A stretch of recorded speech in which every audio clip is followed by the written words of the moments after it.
built in 1890, they used it until 1972. The old jail was built in 1894 and they used it until 1972. The old jail is 2 stories, there's 16 cells, maximum security is upstairs. Between 1894 and 1916, we had 6 executions on the grounds of the jail. No, it was not the big, huge oak tree. It was tiny sapling back then. It was all by scaffold and hanging. Okay, so they built a wooden scaffold and they would hang the person. We only have one photograph of those executions, and it's this one from 1907. This is W.M. Smith, and he killed his stepdaughter. He broke her neck, something like that. Anyway, he of course got convicted and he was executed. The reason we know why we had 6 executions here, besides photographic evidence, is that the archives is part of the clerk of the court's office. So we have all criminal records for the county dating back to 1858 and its inception. So that's how we know about them. And we also know they were carried out because we've got an automatic appeal to the Florida Supreme Court, and we have those records too, where it's shown that the convictions were affirmed. And we also show, we have records where the death warrant was fulfilled. So that's how we know about those. The jail is divided up into 2 parts, the cell block and then the part where I work in the archives.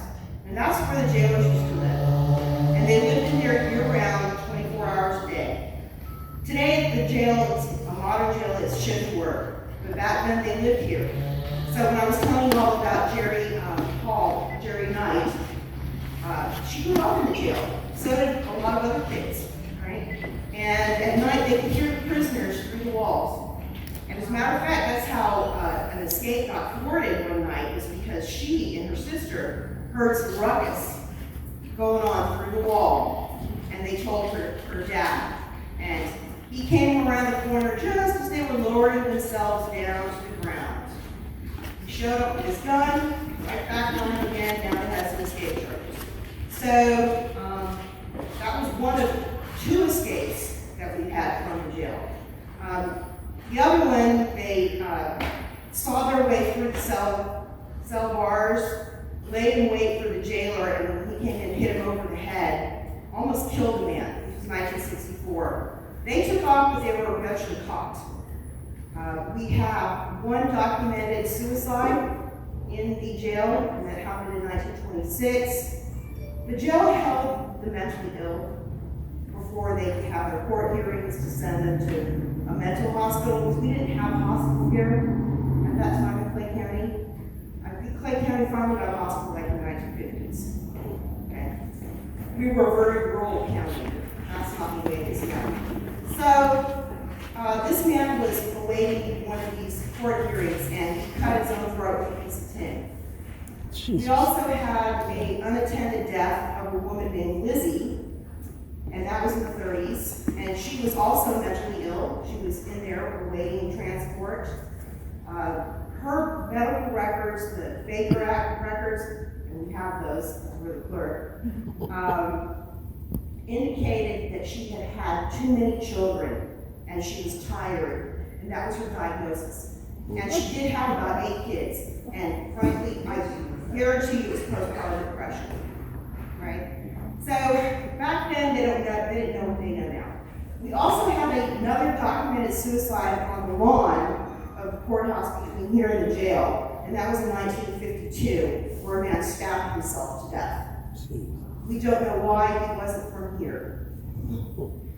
So those are just some of the things that happened at the jail. But on the other side, we have a lot of life that happened at the jail, because a lot of these kids were born in the jail, right? So and a lot of them are still alive.